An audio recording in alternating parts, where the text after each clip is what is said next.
All right, Shalom. Before we begin this lesson, I want to give all honor, praise, and glory unto Yahweh Bahasham, Yahushai Bahasham, Rachak Dash for giving me the spirit and the time to do this lesson. Lord willing, it's edifying to the elect.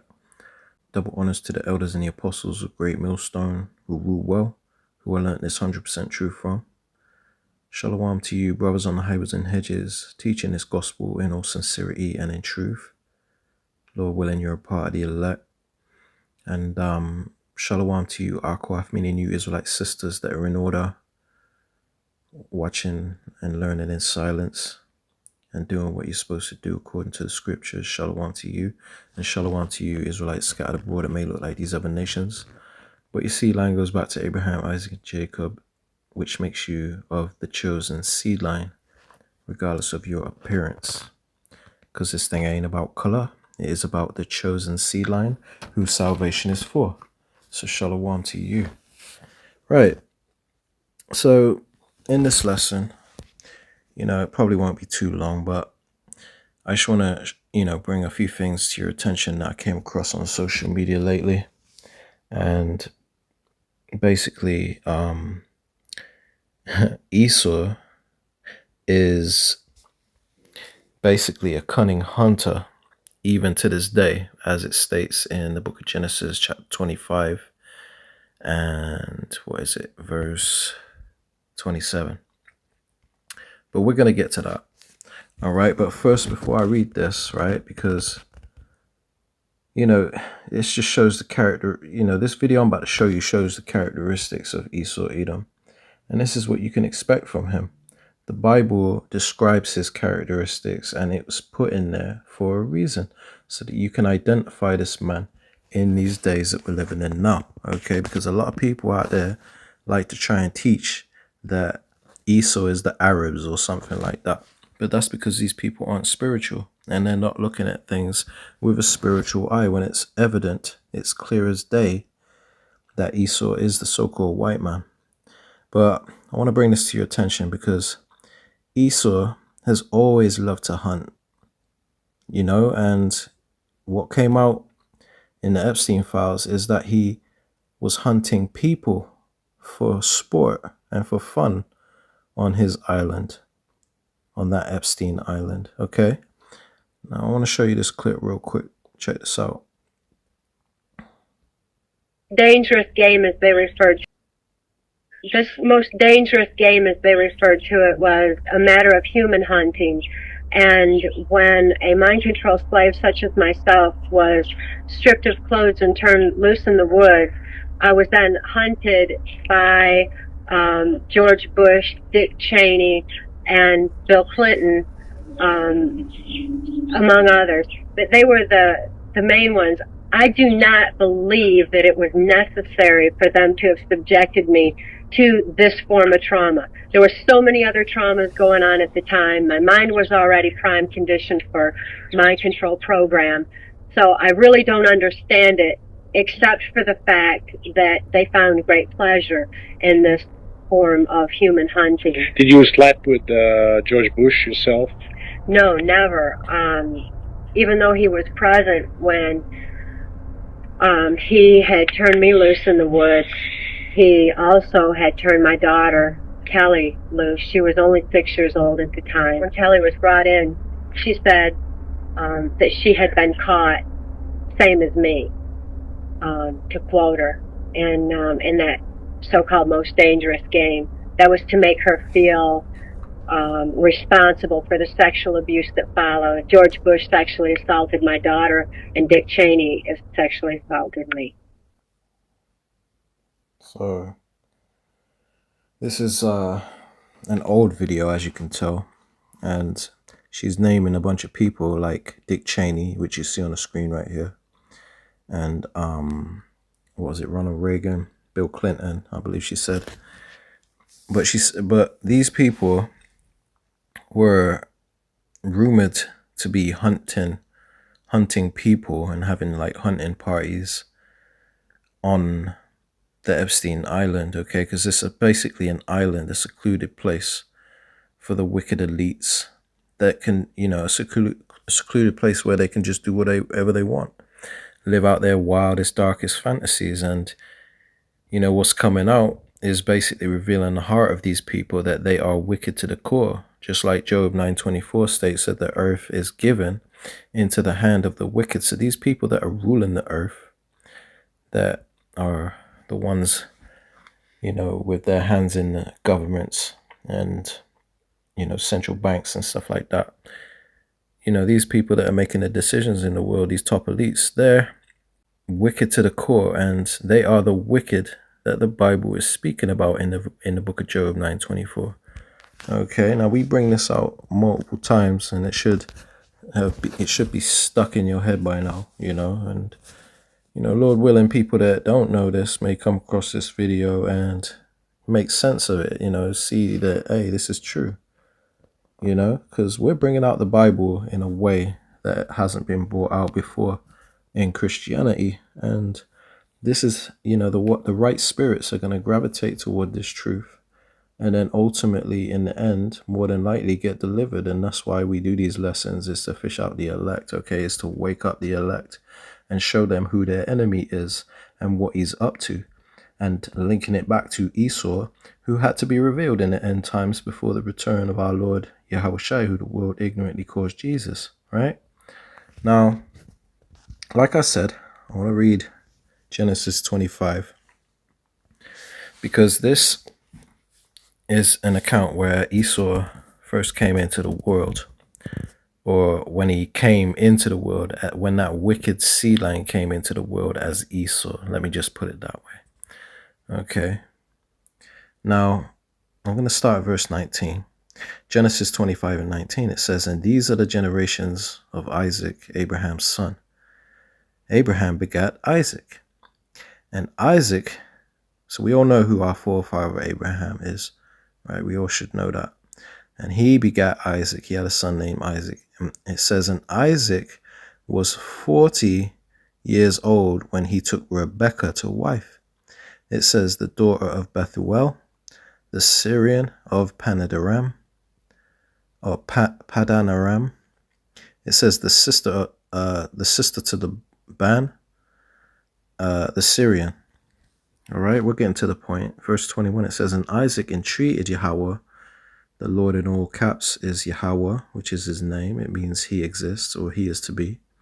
So Isaac entreated Yahweh for his wife because she was barren, meaning she couldn't have children. It says, "And the Lord Yahweh was entreated of him. And Rebekah, his wife, conceived." So the Lord blessed her with a miracle pregnancy, Isaac's wife. It says, "And the children struggled together within her." Notice it said children, right? Because there was two. It says, "And the children struggled together within her," meaning they were fighting. They didn't get on.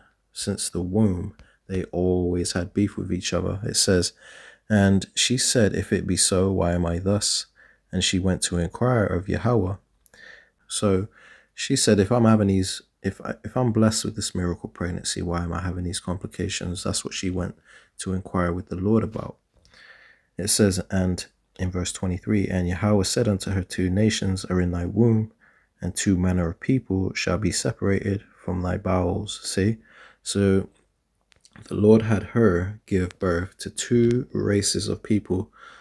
Slakia. So it wasn't only a miracle pregnancy, but it was a miracle in itself. The fact that 2 separate races of people, 2 nations of people came out of one womb at the same time as twins. It says, let me read that from the top again, verse 23. "And Yahweh said unto her, 2 nations are in thy womb, and 2 manner of people," meaning they're 2 separate types of people, "shall be separated from thy bowels."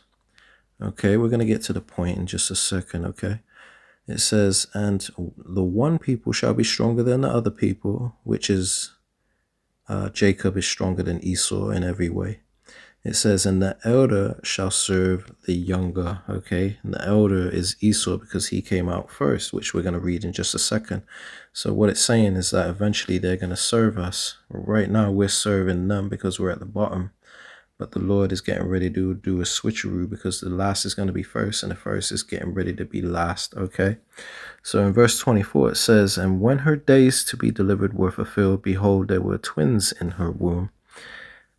And the first came out red all over like an hairy garment, and they called his name Esau. So Esau is the so-called white man because he came out red, okay? And he was the only nation of people in the world that came out red, of the womb came out red, okay? Because the blood shows forth through his skin, okay? When Edomites get embarrassed, they turn red. When they blush, they turn red. And when they're born and they're crying, they're going to be red as hell, like a beetroot. So this is put in there because it describes, it's showing you an identifier on how we can identify Esau today, which I will say as a side note, you do have a lot of, well, I wouldn't say a lot, but you do have some so-called white people that appear to look so-called white that actually are people because of generations of us putting our seed into heathen.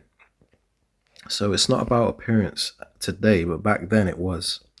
You could identify Esau by this characteristic, by this trait, the fact that he was red. Okay, so if you look at the so-called white man closely, they're not white. I don't know why people call them white. They're actually red. Look at them closely and you'll see that they're actually red. Okay, so it says, and notice it doesn't describe Jacob, his color, because Jacob looked like everybody else. He had melanin. Okay, everybody had melanin at this time because melanin protects you from the sun, and this is how the Lord created humans. Okay, because the Lord saw that all he created was good. So the Lord didn't create so-called white people in the beginning. They came through Esau, just as a side note. Anyway, verse 26, it says, and after that came his brother out, and his hand took hold on Esau's heel, and his name was called Jacob. So this is the birth of Jacob and Esau, which is the so-called blacks, Latinos, and Native Americans. That's Jacob. And the so-called white man and those Amalekites, you know, them fake JEWs, they're Esau. It says, and Isaac was 80 years old when she bare them. Right, verse 27 is the point. And Salakia had to go through all of that just to get to the point. But we're going to get on with this lesson. Okay, so just bear with me. Verse 27, it says, and the boys grew. This is getting into the characteristics of the two boys. You know, as children grow up, they develop characteristics. And you get to see who they really are.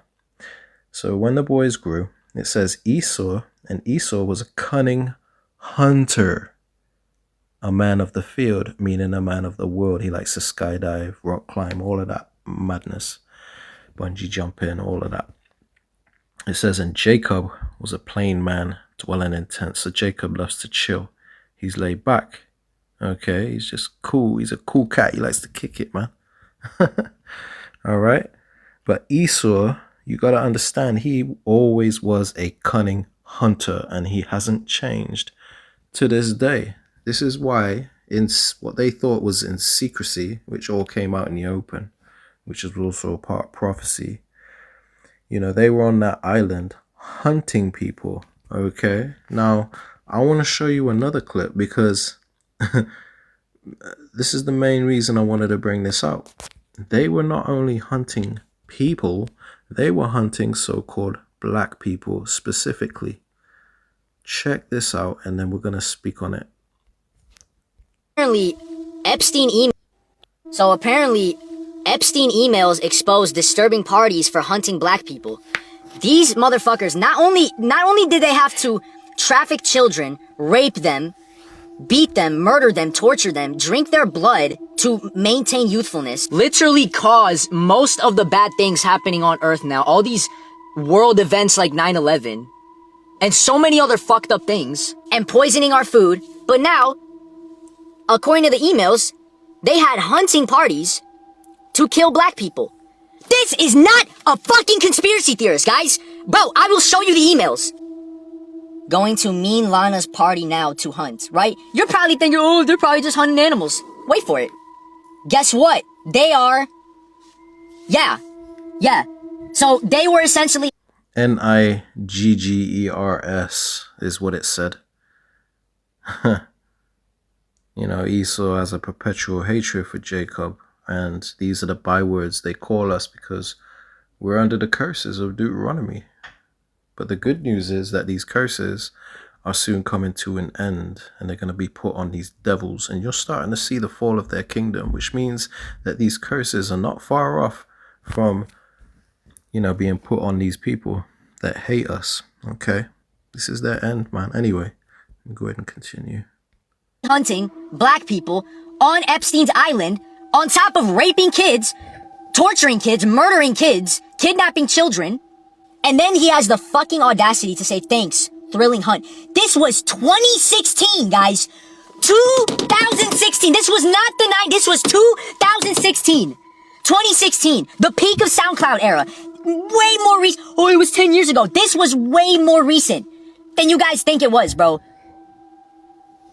They've been doing, this is not old news. And the thing is, they're still doing stuff like this to this day. And they have been doing stuff like this since biblical times, since colonization, since slavery, since the Industrial Revolution. What makes somebody, what is in somebody's bloodline to make you hate somebody so much because of the color of their skin? What did black people do to you guys? What did black people do to you guys? Please tell me. What did they do? Nothing. Nothing! You know what it is? It's deeper than jealousy. It's deeper than racism. It's deeper than hate or envy or hatred or anger. This is evil, guys. This is evil. This right here is evil. This is evil. It is, you cannot be human at that point. All these colonizers and slave owners and racist people and all these elite pedophile demons. They're demons. They're fucking demons. I don't even think they're human. I don't even think they're fucking human, bro. You're hunting black out of everybody. You didn't even hunt Latinos. Well, I don't know. I don't know anymore. But black people are the main ones. And people wonder all the time, why do I always speak about black people? They did hunt Latinos, and they are to this day. And we're going to speak on that too. Okay, but the reason they hate us so much is biblical. And we're going to get into that also in just a moment. For shit like this. They're the main ones. They're the main ones getting targeted by demons. The movie Get Out was not just a metaphor or a symbol for racism. They were literally, because remember, they put the truth in movies and the fake in real life. They were literally telling us what they do to black people on these islands, even like from slavery to now. They still do this shit on these rich ass islands, in these underground temples. I'm telling you, they still do this shit, bro. The colonizers and the demons are still here amongst us to this day. That's the nation of Edom we're talking about, okay? It's all biblical. Everything going on. Okay? Now, Esau is still butthurt in the spirit about the birthright because we're getting ready to rule the whole earth. And they know that they're hated of the Lord, pursuant to Romans 9 and 13, as well as other scriptures. The Lord hates Esau, okay? And they know that they're not getting ready to inherit the world. So they're not going to go out without fighting. They're trying to take as many of us down in any way they can as possible. Now, let me just I want to pull up the book of Genesis chapter 27, and we're going to read, let's read all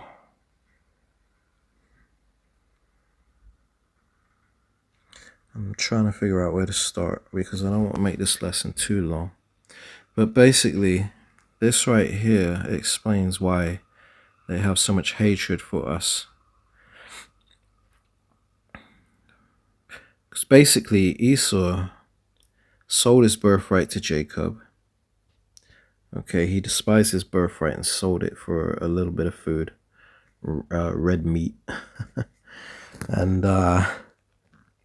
you know, they're butthurt to this day about it because he didn't, he didn't understand the significance of that birthright because Esau is a carnal man and Jacob is a spiritual man, and Jacob knew he understood the value of that birthright, which always goes to the firstborn son. Okay, now Esau was the firstborn son. He's the one that came out first. So he was the one that was supposed to inherit the birthright. But he sold that for a bit of meat. And then when this incident played out that we're reading, that is highlighted in red right here, when this played out, Esau realized what had happened and he was butthurt about it. And they're still pissed off to this day. And the scriptures speak about that, okay? And we're going to get into that in just a second. But for now, right, so we're gonna read from 34, okay? I'm trying to just get to the point as much as possible. So Genesis 27 and 34, it says, "And when Esau heard the words of his father, he cried with an exceeding bitter cry, and said unto his father, Bless me, even me also, O my father." Because this is the point where, Jacob came and took the birthright that Esau had sold unto Jacob. Okay, it was rightfully his. It says, and Isaac said basically to Esau, he said, Thy brother came with subtlety and have taken away thy blessing. Right? Because he sold it, and the Lord set up that whole scenario because man's goings are of the Lord. This is all to fulfill prophecy. Okay, and they're still butthurt because they think they was done dirty to this day. Okay, when Esau's just a fool by nature. Okay, shouldn't have sold your birthright, boy. Anyway, 36 verse 36, it says, "And he said, Is not he rightly named Jacob?" Which Jacob means supplanter. It says, "For he have supplanted me these 2 times. He took away my birthright, and behold, now he hath taken away my blessing. And he said, Hast thou not reserved a blessing for me? And Isaac answered and said unto Esau, Behold, I have made him thy lord, and all his brethren have I given to him for servants, and with corn and wine have I sustained him. And what shall I do now unto thee, my son? And Esau said unto his father, Hast thou but one blessing, my father? Bless me, even me also, O my father. And Esau lifted up his voice and wept." This was a bitter moment because he cried hard over this whole incident. And in the spirit, they're still angry about it today. Even if they don't understand why they hate us, this all goes back to this right here. It says, "And Isaac his father answered and said unto him, Behold, thy dwelling shall be the fatness of the earth, and of the dew of heaven from above." So this is the blessing that the Lord gave to Esau, that he would have the fatness of the earth, meaning he would live in the nicest places in this earth, in this world, this current age, which is getting ready to be destroyed because it's about to expire. This is why World War III is brewing up. So the Lord's getting ready to take them out of power and put us in power because his blessing was only a temporary one. It says in verse 40, "And by thy sword shalt thou live," meaning weapons. They go to other people's countries and kill with the sword. So that's why it says, "And by thy sword shalt thou live." So these people, the only way they can stay in power is by going to war with other countries constantly. They have to go to war in order to stay in power. It says, "And shalt serve thy brother."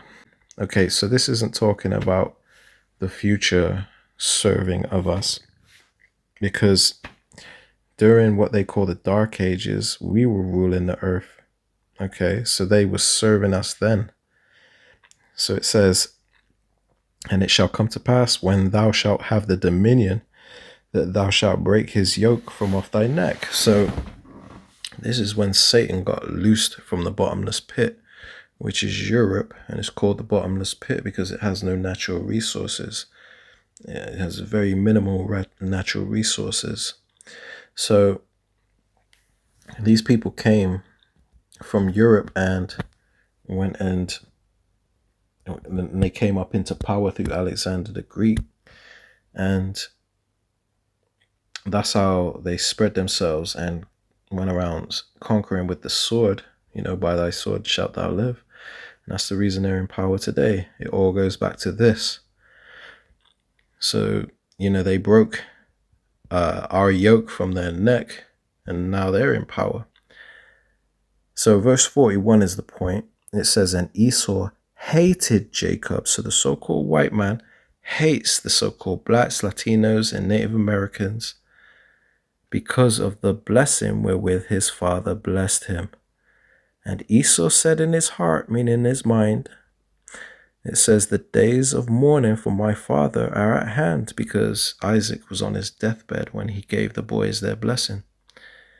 It says, the days of mourning for my father are at hand, then will I slay my brother Jacob. This is very important for you to keep in mind, okay? Because this puts everything into perspective as to what's happening today, man.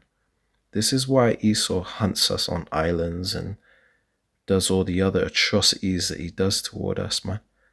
All the answers are right here in the scriptures, okay? You just need the right people to break it down to you. Now, I want to turn to the book of Amos real quick, chapter 1 and verse 11, because he never let go of that hatred, even to this day, man, that he has for us over that birthright. Amos 1 and 11, it says, thus saith Yahweh, for 3 transgressions of Edom, and for 4, I will not turn away the punishment thereof. So the Lord is punishing.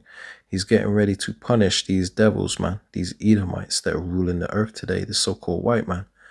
They're coming out of power, and the Lord is not going to turn away the punishment thereof, he says. And why? It says, because he did pursue his brother with the sword. Okay, they went to the Americas and stole the land from the so-called Native Americans, which are Israelites, which is Jacob. And they took his land, and they still have it to this day, and they're trying to tell people that belong in that land to get out of that land, and they're saying that that's their land. It says that he did pursue his brother with the sword and did cast off all pity, and his anger did tear perpetually, meaning forever, and he kept his wrath forever. So he's always angry with us, and he's always gonna have wrath toward us. He kept his wrath forever. So this is why the Lord is going to punish them, because there will never be peace. It don't matter how much marching, protesting, or trying to kiss their boots, suck up to them and shucking and jiving. It don't matter how much that you do.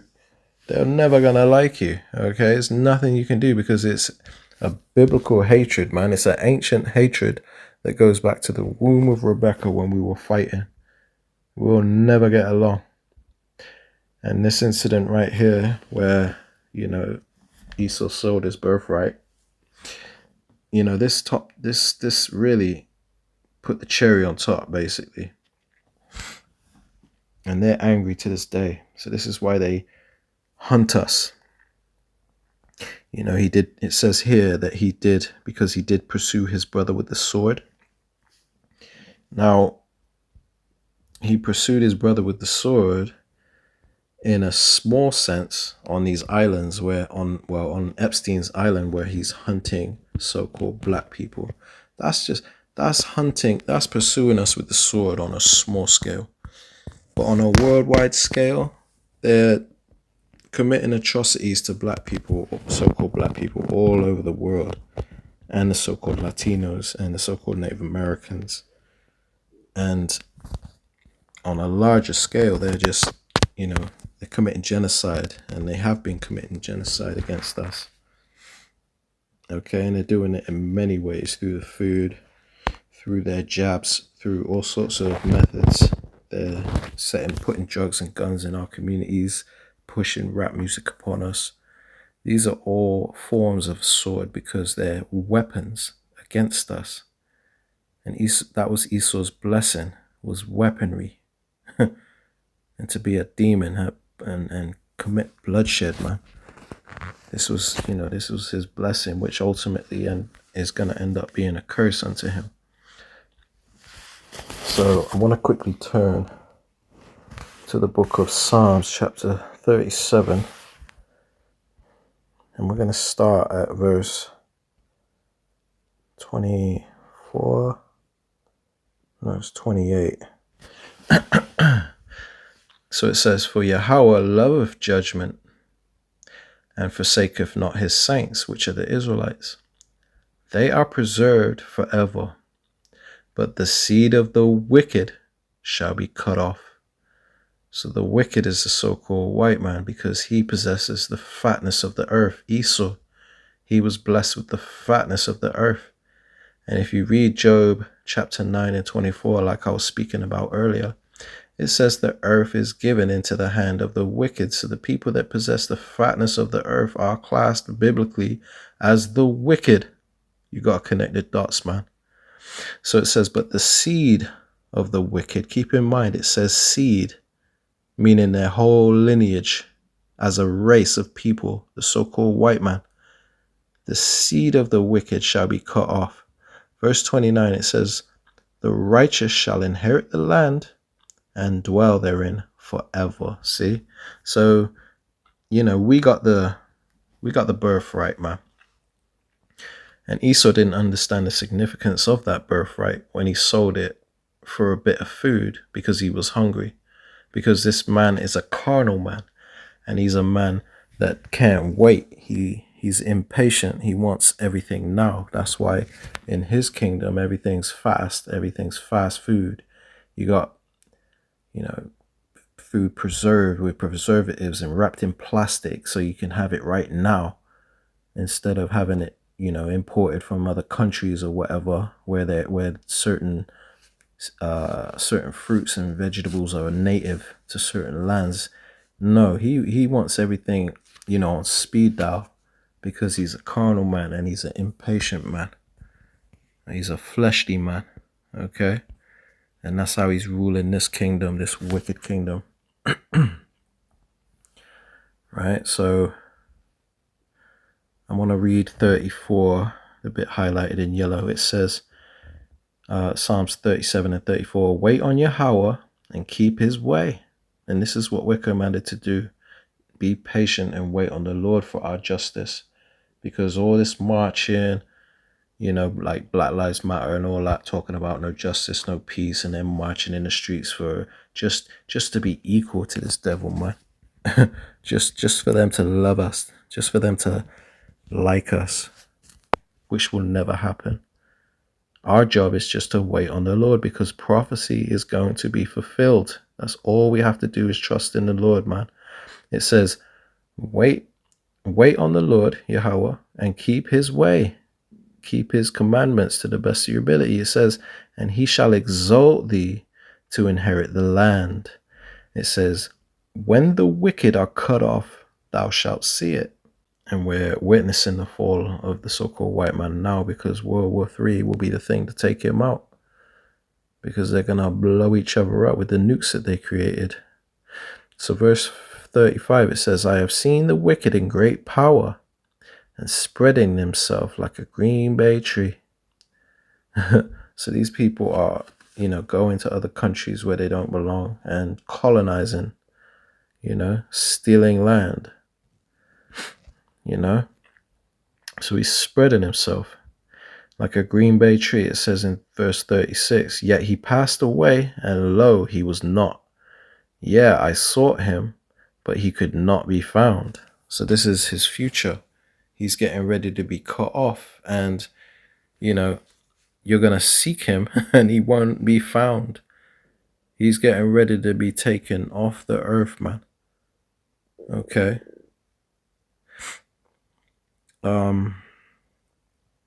Let's read verse 39 and 40. It says, but the salvation of the righteous, this is verse 39, but the salvation of the righteous is of Yahweh. He is their strength in the time of trouble, and Yahweh shall help them and deliver them. He shall deliver them from the wicked, the so-called white man, and save them because they trust in him. So all we have to do is trust in the Lord. Trust in his prophecies, trust in his word, and wait patiently for him. You know, don't go about your own means to, you know, seek justice or get equal with this devil.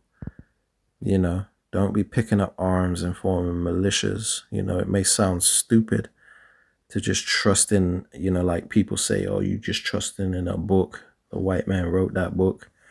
How did the white man, so-called white man, write this book when the whole book condemns him and speaks about his fall, his end, which we're witnessing live in effect right now? How is this a so-called white man's book? We can trust this book, man. Okay? You just have to be spiritual, you know, have your so-called third eye open, so to speak, in order to see what's really going on, man.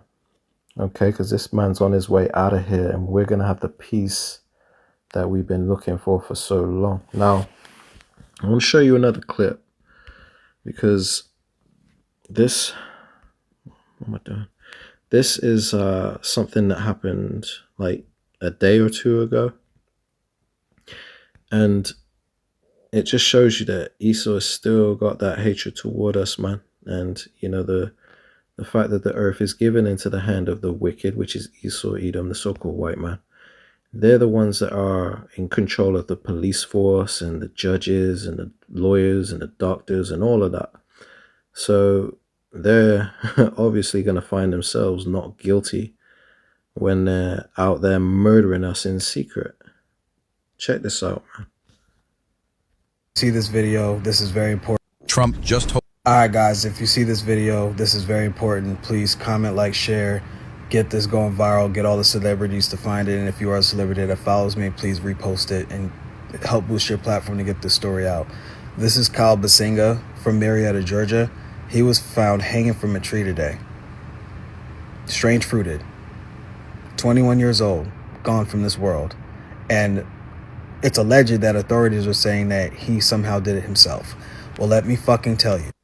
They always say that, okay? Because Esau, he's not going to admit that he's still killing us. They always try to make out like they're the rightful rulers for this earth and that they just want peace and that they're a peaceful, loving people and that we're the problem.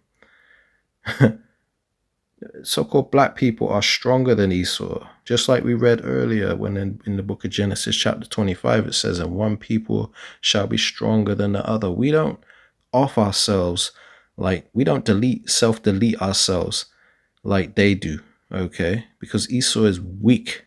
He's weaker than us, and we definitely, if we were going to off ourselves, we ain't going to hang ourselves from a tree, man. Because there's some deep, dark history when it comes to that.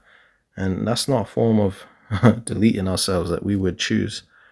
Okay, I'm not saying it never happens, but that is a rare thing amongst our people. Just like pedophilia is a major thing among their people. Something that's a major thing among our people is the fact that we don't do that. We're stronger than Esau. Esau's the one that does that type of thing, man. But they're the ones that are strange fruit in us, man. Anyway. Black men do not hang themselves in America. Black women don't hang themselves in America. Black people in general do not strange fruit themselves in America. That is not a thing. That is not a fucking thing. Black people, repeat after me, black people, put in the fucking comment sections, they don't hang themselves out here. We don't do that. People murder us out here via hanging us. That's what they do. And when I mean they, you know who I'm talking about. Rest in peace, Kyle Basinga. I hope you get justice, and whoever did this to you, I hope they rot in hell and they rot in a prison cell. Disrespectfully. Disrespectfully. Yeah, man. You know, and they're going to have to pay for all of that, which is what they never considered, okay? So let's go ahead and read it, all right? This is the book of Obadiah, chapter 1, which is only one chapter, and verse 10. Obadiah 1 and 10. It says, for thy violence against thy brother Jacob, shame shall cover thee, and thou shalt be cut off forever. So the wicked, like we read in the scriptures earlier in the book of Psalms chapter 37, right? That the wicked will be cut off. This further proves that the wicked it's talking about is the Edomite, our evil twin brother. So Obadiah 1 and 10, let me read it from the top again. For thy violence, these are a violent race of people, man, because they live by the sword. It says, for thy violence against thy brother Jacob, the so-called blacks, Latinos, and Native Americans, shame shall cover thee, because everybody's clocked on to how wicked you are and how evil you are toward our people. And you try to cover it by, things like CRT and all that, and erasing history, which Donald Trump is doing on a large scale right now, trying to erase so-called black history, because it's a shame. So-called black history really is so-called white history, because the only thing that ever comes up in so-called black history is the atrocities committed to us by the so-called white man, which is Esau, our evil twin brother. We're Jacob. For thy violence against thy brother Jacob, shame shall cover thee. These people are full of shame because we have the internet now. We have social media and it's all coming out. And these people are looking really bad. It says, and thou shalt be cut off forever. So these evil race of devils are getting ready to be wiped off the map, because for first off, thus saith the Lord. For second, they have to go, because they don't know how to live in peace with other races of people. They're a wicked seed line. They wasn't created to be peaceful. Okay, they were created to bring chaos and destruction to the earth, because they're that red horse spoken about in the book of Revelation that came to take peace from the earth. That's the Edomites. And the reason it says red, is significant. It goes into the color of Esau, that he came out of the womb red. Okay. Now, I want to bring out one more scripture, right? And this is in the book of Ezekiel, chapter 35 and verse 6. Well, actually, we'll start at verse 5. Ezekiel 35 and 5, it says, because thou hast had a perpetual hatred, and hast shed the blood of the children of Esau, the children of Israel, not Esau, why did I say that? And hast shed the blood of the children of Israel by the force of the sword. What was Esau's blessing, man? The children of Israel are Jacob, because Jacob's name was changed to Israel, and he became the progenitor of the biblical Israelites. So when it says Israel, it's not talking about those fake JEWs living in the land of Israel now. It's talking about the Israelites, because Jacob's name was changed to Israel. So it's talking about the so-called blacks, Latinos, and Native Americans. So when it says they had a perpetual hatred, meaning they kept their wrath forever, just like we read earlier. We read that in the book of Amos 1 and 11, that these people kept their wrath forever. And this is why the Lord is going to punish them. That's what the perpetual hatred is. It's a never-ending hatred. So let me read it from the top again. Because thou hast had a perpetual hatred, and hast shed the blood of the children of Israel by the force of the sword, which was Esau's blessing, in the time of their calamity, in the time that their iniquity had an end. It says in verse 6, this is the point. It says, therefore, as I live, saith the Lord power, I will prepare thee unto blood, and blood shall pursue thee. Sith thou hast not hated blood, meaning since you don't hate blood, even blood shall pursue thee, because these are a bloodthirsty nation of people, and the Lord is a power of justice and balance.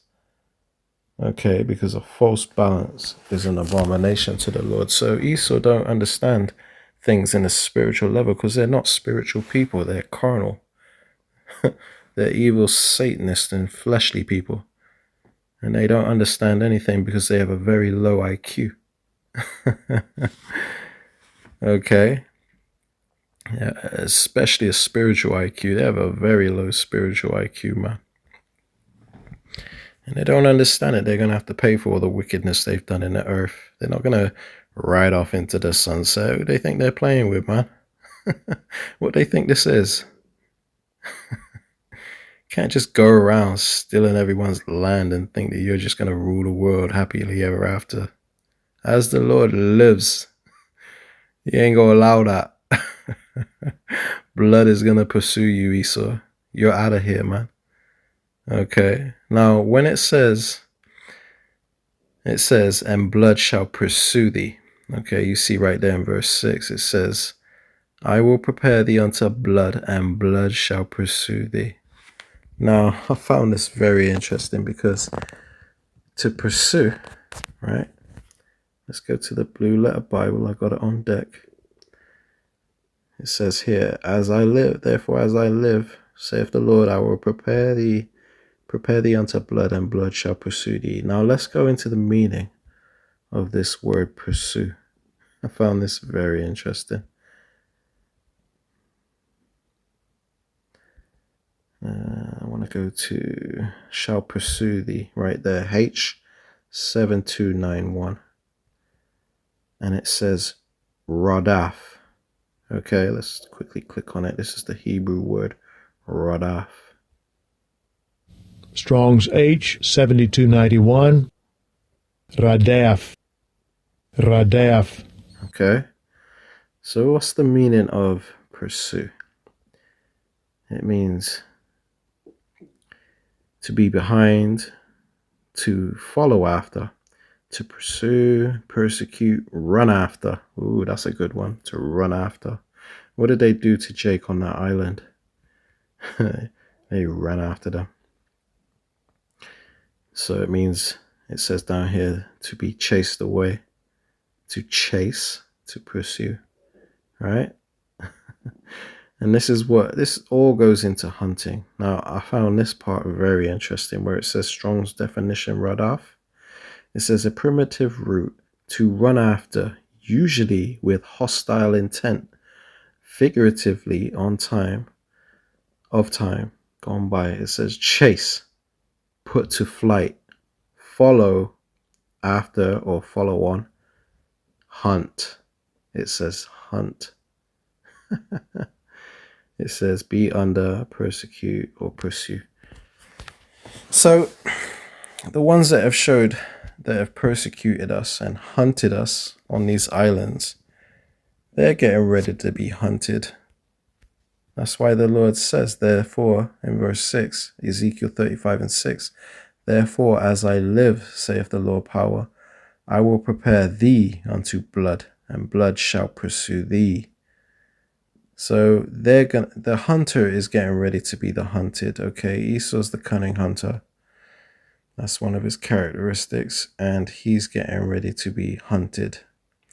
So blood is going to pursue him, and the Lord has got something for this man. Okay, it says, sith thou hast not hated blood, even blood shall pursue thee. Okay, now, another way they hunt us is, how Joe Biden was in office and he allowed all the so-called illegal immigrants in the country, in America.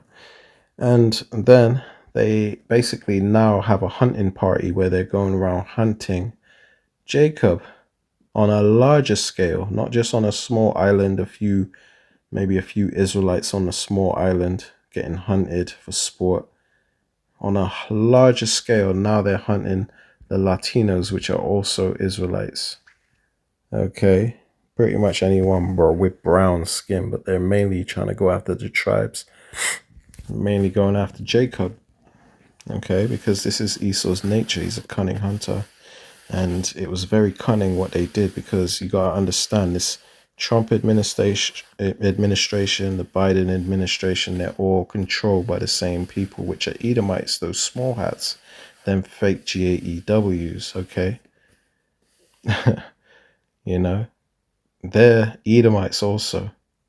And what they did is they're the ones that set up the whole thing where it's an elaborate plan of theirs to let all the so-called migrants in. They did that for a reason. And then Trump come along as a savior, but it was all part of the same plan so that they can hunt down Jacob.